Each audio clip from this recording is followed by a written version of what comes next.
Redditors who had someone try to murder you. What happened? Oh my god, some of these are terrible, and especially scary considering some were attacked randomly by strangers. And I'm so sorry to all those who experienced something like that. I was almost murdered by mother-in-law. She's literally the devil. She thought I was trying to keep her baby, no, not her son, my husband. She was calling my oldest kid her baby. She also thought I trapped my husband by getting pregnant. We were together for nearly 8 years at that time and married for 4 when I got pregnant. Anyways, she tried to set me up.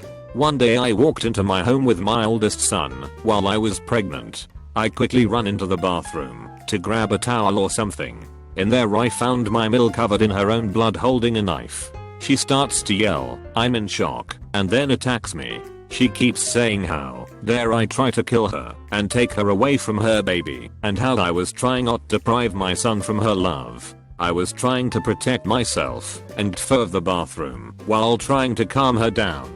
At this point she stabs me in the chest when trying to stab my stomach.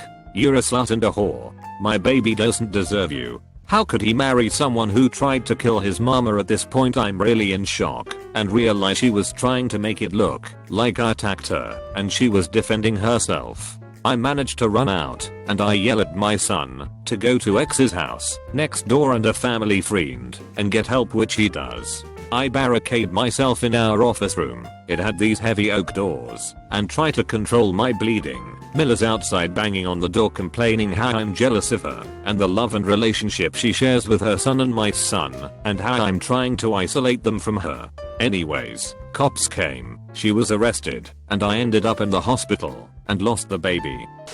My ex was extremely violent and controlling. He was trying to make me pregnant so I would be dependent on him and never leave him. Basically, he found out I'd been taking birth control pills. He poured boiling water over me as I slept and stabbed me multiple times. Thankfully a neighbor heard my screams and called the police. English is not my first language, so I'm sorry for any errors. Anyway, the story is about my father who really liked to drink 24/7.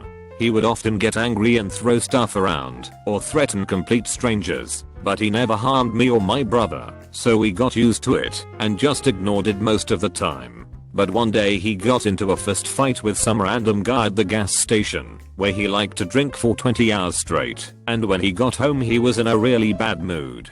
I took my brother and we left the apartment to go play football with the other kids in the park. At some point, while we were playing, I lost the key to the basement that I had with me because our ball was locked in there, and when we got back home I told my father that I lost the key. He got so angry you wouldn't believe it. He started screaming and threw bottles and other stuff at us. He grabbed my brother, who was 6 years old, and punched him as hard as he could, and while I dragged him to the bed so he could lie down, my father called my mother and told her that he's going to end it and she can come pick up the corpses in an hour. I heard this and locked the door to our room, which made him even angrier. He was trying to break down the door with his bare hands. That didn't work, so he tried breaking the lock with a knife. Suddenly I hear some really loud noises followed by a bunch of voices yelling. The police broke the door to the apartment and stormed in. Father got arrested. My mother was so scared she looked like she was about to die, and I had to talk to a police officer for an hour about what happened. My father was not allowed to contact us again after this, but sometimes he would hang out in the street where our new apartment was, or he would come to our school and pretend that he was there to pick us up. He died 2 years later when he started a fight with some homeless guys and they beat him up and threw him down some stairs, broke his skull, and he died on the way to the hospital. I have never ever shed a single tear for that asshole. This pales in comparison to some of the horror that these others folks have posted, but here goes. I had been dating a woman for about a year and we thought we would try living together. She started having dreams of me talking to other women. I laughed and thought she was just having some crazy dreams. One night a few weeks later I wake up to what I recognize as thin aluminum falling onto wood and then the tile floor, but I ignore it, just the cat. The next day my brother tells me that my girlfriend confessed to him that she had almost beat my brains in with a baseball bat that night, a thin aluminum baseball bat. Later I talked about splitting up and she would get suicidal. After a year of this constant fear and physical as well as mental abuse, I managed to convince her to leave me. It was okay, since it was her idea. It wasn't simple. She married a few months later and came by to introduce him to my family. He realized how weird it was. About 4 years later, and I haven't heard from her in over a year. Stay safe, folks. When I was 17, I was home one night sitting in the dining room of my parents' house while on the phone. Since the conversation went on for a couple hours, talking to some girl, I got up from my seat to lay down on the floor and stretch out. It had just gotten dark, and as I bent over to lay down, I heard a bang, saw a flash, and noticed the curtain over the window behind my chair floating down from the ceiling. It took me a couple seconds, then I realized someone had shot a gun into the house where I was just sitting. So, I ran over to check on my mother. Her room had windows leading to where the shooter was, and make sure she was alright. She was. Then, with all the lights off and no weapon, I head out the back door in hopes of coming around the side of the house to catch whoever the hell had just tried to shoot me. In retrospect, this was not a good plan. Fortunately, the shooter had gone, and I was left waiting for the police. Based on the investigation, the police determined that someone had been in our front yard, waited for my mother's bedroom light to turn off. It illuminated the front area. House was on a hill, then shot into our dining room window from the porch. The bullet went through the front window, into our kitchen, and lodged in our refrigerator. The trajectory passed right through where my head would have been, had I not laid down. The shooter was never found, and the police chalked it up to gang violence, since I was a young Latino. My mother was abusive. When she couldn't hit me anymore because of her arthritis, she would encourage my younger autistic sister to hit me, usually while our mom watched. As I got older, it escalated. There was this time in high school where I had decided to really fight back. I didn't care anymore about being punished for hitting back, but my sister was bigger than me, so she kicked my ass. Then when she was done kicking me, she got on top of me and started to choke me. I watched her squeeze her hamster to death a few years before, so I thought she would kill me too, and she had already threatened it a bunch of times before. I woke up on the floor of the living room with my sister crying next to me. She told me she thought I was dead, and that she was sorry. She had never apologized to me before for anything, so I just kind of sat there confused for a minute. She couldn't stop sobbing, so I ended up comforting her and telling her that it was going to be okay. When I was in the 5th grade, there was a plot to set me on fire. Why exactly, I don't know. I used to have to walk through a forest to get home every day from school, and over time this gigantic pit was dug by some of my schoolmates. A teacher overheard some kids talking about something odd, yanked one aside, and he spilled the beans. I guess the day it was supposed to happen, the principal pulled both me and my brother aside and had our parents come get us, while a janitor went out to investigate. He caught a group of kids with a small can of gas and some of them playing with matches. That was an interesting day. I was on the highway, in the passing lane.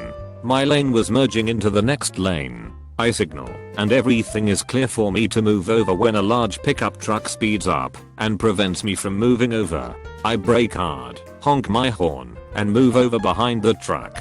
I'm in a 69 Volkswagen Beetle BTW. He didn't like me honking at him. He's in front of me, but starts shadowing my every move, changing lanes when I change them, etc. He motions for me to pull over. I just want to get away from this guy at this point, so I start to pull over to the side of the road and then quickly pass him when he starts to do the same. This was a bad move on my part, since we were in traffic and I couldn't really get away from him.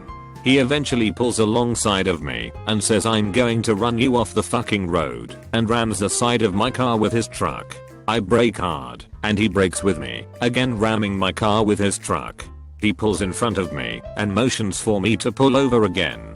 We are approaching an exit that I want to use to get away from him, so at the right moment I fake a turn into the next lane to the left, and at the last moment, cut across to the exit, where I was able to get away from him. I contacted the police and provided them with a license plate number, description of the vehicle and driver.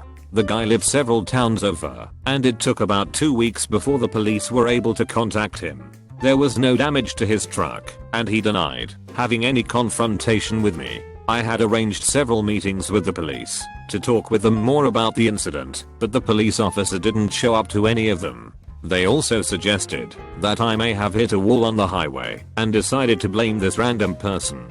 I guess the large tire marks on the side of my car wasn't enough to convince them. I still remember his license plate number.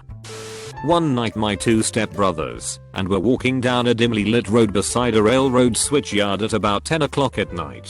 As we were walking, a white truck drove by. We didn't notice that it turned around and drove toward us again. As it got closer, someone in the truck started shooting at us. Scared shitless, we took off running for the switchyard in the cover of the rail cars. We ran through the switchyard while someone in the truck screamed "Squeal pig" as we were all three pretty large. Eventually we reached the highway and our hoodies where a cop was taking his break. I've never been more frightened in my life. I could hear the bullets hitting the rail cars. I'm a Hispanic going to school in Arkansas. Anyone familiar with Arkansas knows about Harrison, and Harrison isn't too friendly to people of my skin tone. I went on a road trip with a couple of my teammates, and we are headed back to campus. I had to take a huge piss, but we were driving through Harrison, so I told them to make a stop after we cleared town. Turns out Harrison is a bit bigger than we all thought. I get off alone at this gas station and the clerk gives me a funny look. Alright, it's a small town. It's 2 AM. He doesn't recognize me. He has the right to be suspicious. I take my piss and start walking back to the car. I get out the building and I see two of the most stereotypical rednecks I have encountered in my life. Baseball caps, long beards, flannel, faded levy, and boots. I freeze. They freeze. They look at me, at each other, their lifted truck they just hopped out of, and back at me. I'm there thinking, what the fuck do they have in that truck? My buddies notice, and the heavyweight riding shotgun hops out and puts his hands up as they start walking towards me. I dive in the back seat, he hops back in, and we peel out like we are in a fucking episode of Dukes of Hazzard. Fuck racists. My girlfriend's ex ambushed us coming home one night around 1 AM. He stepped from the garage and shot me in the chest. Then as my girlfriend pushed her son toward the dark bushes and told him to run, she tripped and fell. He shot her 6 times in the head and chest with a .357 reloaded and was scared off by the blazing security lights of our neighbor. Her son escaped because of the lights. I lived by playing dead, pulled my cell out when he ran off and misdialed an old roommate because I thought holding 9 on a Nokia dialed 911. Got 911 and cops/paramedics showed up after her son helped get a rag to cover what I thought was one hole. Necklace I was wearing deflected the bullet, novelty dog tag, and bullet went sideways out chest and into arm. 1 bullet, 3 holes, for when they cut it out of my arm on other side where it stopped just under the skin. Her son is pretty fucked up by it all, to say the least. I've recovered mentally, I think. Lesson: don't get involved with crazy fucks, screw the restraining order, and move somewhere they won't find you. Your life isn't worth staying where you are and hoping. She was killed a day after she had the restraining order served. They only make things worse if someone thinks they'll have you or no one will. I had gotten into an argument with my then boyfriend over the trash can getting too full in the kitchen. So his response was to flip the rubbish bin over and then attempt to strangle me to death in the resulting garbage chaos. I lost a lot of friends, family, and hair in the ensuing year. It's a difficult process and unfortunately, I pushed away friends that could have helped me, and the police station handled it poorly, resulting in me not meeting with a DV advocate, and I wasn't able to manage my communication with the Attorney General's office in my state because I was literally going crazy. I didn't go to the court date, so his felony dropped to a misdemeanor. It was 4 years ago. My no contact order expired, so I've been trying to get a restraining order against him. I feel like I'm being punished for not showing up the first time, because my next court date, next week, will be the 7th time I've appeared before the judge. It's not this great, uplifting thing to survive. It's horrible, it's ugly, it gets its claws deep under your flesh, and it doesn't let go. You feel it in your muscles, and in your sleep. Sometimes I wonder if I'll ever get up off of my kitchen floor, but I think the reality of it is that it's gone from something that was done to me to something that belongs to me, like a twisted extra limb that grew out of my back to flop over my shoulder. I deal with it every day. I wake up every morning to wrestle it down, to tape to my torso. Sometimes I can ignore it too, until someone says, "Hey Betty, wanna go out?" And I hem and haw and give excuses and apologies while that extra limb is punching me in the back of the head, because last time I went to the bar I had a panic attack over my cream soda and threw up on the sidewalk. Slow steps, even if you don't feel any traction beneath your feet, is how to survive, no matter how small those steps feel. I didn't show up 4 years ago, but you bet your ass I'm showing up now. I was living in a rural ass town and there were some white power groups there along with major sexists. I worked with a guy who saw all women as less than human, and he would actively hurt us. He would push us into ovens when we would get food from them. When I cleaned out the massive industrial soup making bowls every night, he would wait for me to soup it up, push me in, close the top and turn it on. You would have 15 to 25 seconds to get out of a slippery soapy human-sized bowl before you started to get burns. He'd trap you with stock in the freezer. One co-worker had her fingers chopped off by him. Us ladies banded together to fight him, but higher ups told us, "Oh, he's just a little socially inept. Ignore him. He showed no remorse. If we died, it'd be like a dog dying." One night one of the younger, more progressive alpha males at my work hit me up after a night of drinking, and I told him everything. He made a few calls, and the next day I came into work, and the assaulter had black eyes, broken limbs. Word was he grabbed some of his friends, beat the living shit out of him, blackmailed him, and told him if he got within 5 fucking feet of a girl they'd come do it again. He stopped after that. Lol.